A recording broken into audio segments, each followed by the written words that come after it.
नमस्कार दोस्तों।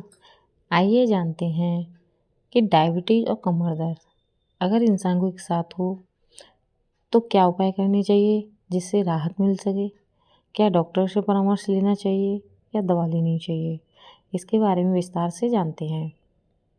अगर डायबिटीज़ है और कमर दर्द भी। डायबिटीज़ के मरीजों को कमर दर्द नज़रअंदाज नहीं करना चाहिए। इससे पैरों में गैंग्रीन होने का खतरा बढ़ जाता है और कई अन्य समस्याओं का सामना करना पड़ सकता है। अक्सर आपने डायबिटीज़ से ग्रस्त लोगों को मोटापे के साथ कमर दर्द की शिकायत करते सुना होगा। अगर आप ऐसे लोगों से बात करें तो आपको ये पता चलेगा कि यह कमर दर्द बैठे बैठे कम होता है, पर जब चलना शुरू करते हैं वैसे ही दर्द तेज़ी से बढ़ता है और इस दर्द की तीव्रता बढ़ती चली जाती है।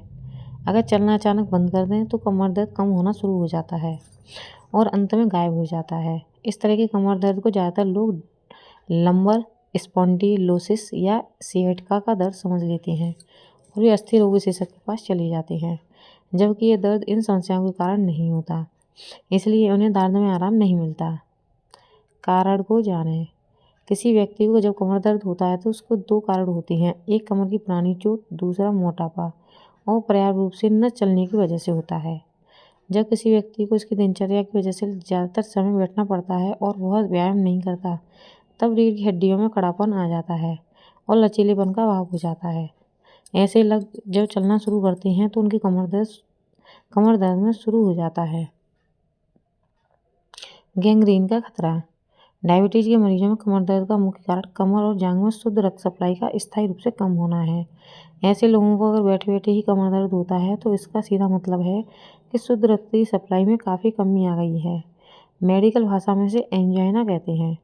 जैसे दिल की दीवारों में शुद्ध रक्त की सप्लाई में कमी होने से लोगों को सीने के एंजाइना की शिकायत हो जाती है, ठीक उसी तरह से कमर की मांसपेशियों और अंगों को शुद्ध रक्त न मिलने से वेस्ट एंजाइना की शिकायत हो जाती है।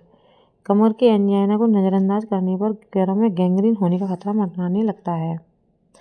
क्यों होती है समस्या? दिल से निकलकर रक्त की एक मोटी नली नीचे पेट की ओर जाती है, जो पेट के अंदर स्थित अंगों जैसे लिवर और आंतों को शुद्ध रक्त की सप्लाई करती है।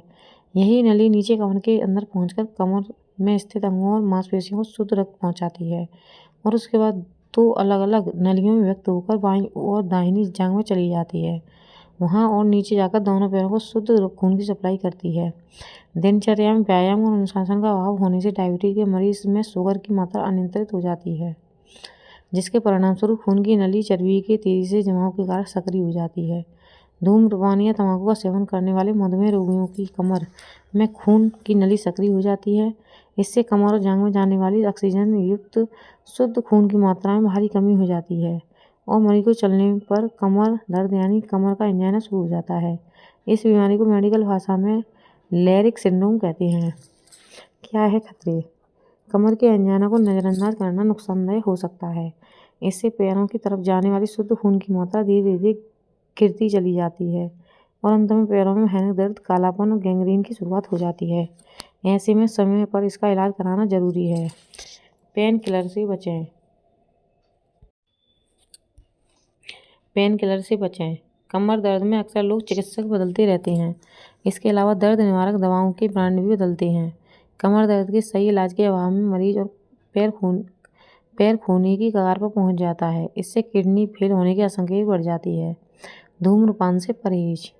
डायबिटीज रोगी अगर कमर दर्द से पीड़ित हैं और धूम्रपान या तंबाकू का नियमित सेवन कर रहे हैं तो इससे पैरों को गंभीर नुकसान हो सकता है। डायबिटीज के मरीज में पहले से ही खून की मात्रा अपर्याप्त होती है, जो धूम्रपान के कारण और भी कम हो जाती है। इससे पैर जल्दी काले पड़ जाते हैं, जिन्हें अंत में काटना पड़ता है। डायबिटीज के मरीज का अगर धमनी बाईपास सर्जरी या एंजियोप्लास्टी स्टेटिंग द्वारा इलाज होता है तो भी धूम्रपान तंबाकू सेवन की वजह से सारे प्रयास व्यर्थ हो जाते हैं और बाईपास नली और स्टेंट पूरी तरह से बंद हो जाता है। क्या करें? इस सबसे पहले यह बात समझने की है कि पेन किलर का सेवन कमर दर्द का स्थायी इलाज नहीं है। कमर दर्द से पीड़ित डायबिटीज के मरीजों को हमेशा अनुभवी वेस्क्यूलर या कार्डियोवैस्कुलर सर्जन की सलाह लेनी चाहिए। यह भी जान लेना जरूरी है कि उस अस्पताल में पैरों की धमनी बाईपास सर्जरी और एंजियोप्लास्टी और स्टेंटिंग की उपलब्धता है या नहीं, और साथ ही साथ यह भी पता कर लें कि वहाँ रीढ़ की हड्डी के ऑपरेशन यानी स्पाइनल सर्जरी की सुविधा है या नहीं। अगर हम इन सब बातों का ध्यान रखते हैं तो डायबिटीज़ और कमर दर्द से हम बच सकते हैं। अन्यथा हमें कोई गंभीर परेशानी हो सकती है जिससे हम काफ़ी परेशानी में आ सकते हैं। आज इसके बारे में इतनी ही जानकारी। धन्यवाद।